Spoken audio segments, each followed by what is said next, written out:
सही बुखारी हदीस नंबर 5।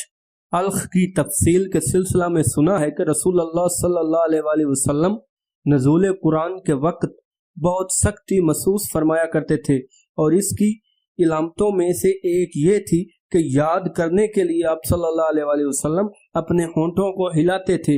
इब्ने अब्बास रज़ी अल्लाह ताला अन्हा फरमाते हैं कि मैं अपने होंठ हिलाता हूँ जिस तरह आप सल्लल्लाहु अलैहि वसल्लम होंठ हिलाते थे। सईद कहते हैं मैं भी अपने होंठ हिलाता हूँ जिस तरह इब्ने अब्बास रज़ी अल्लाह ताला अन्हुमा को मैंने हिलाते हुए देखा। फिर उन्होंने अपने होंठ हिलाए। इब्ने अब्बास रज़ी अल्लाह ताला अन्हुमा ने कहा, फिर ये आयत उतरी कि ऐ मोहम्मद, कुरान को जल्द जल्द याद करने के लिए अपनी जुबान ना हिलाओ, इसका जमा कर देना और पढ़ा देना हमारा जिम्मा है। इब्ने अब्बास रज़ी अल्लाह ताला अन्हुमा कहते हैं यानी कुरान आप सल्लल्लाहु अलैहि वसल्लम के दिल में जमा देना और पढ़ा देना हमारे जिम्मा है। फिर जब हम पढ़ चुके तो इस पढ़े हुए की इब्तदा करो।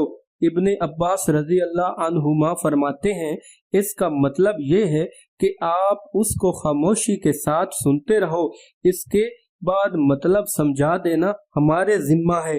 फिर यकीनन ये हमारी जिम्मेदारी है कि आप सल्लल्लाहु अलैहि वसल्लम को पढ़ो यानी इसको महफूज कर सको।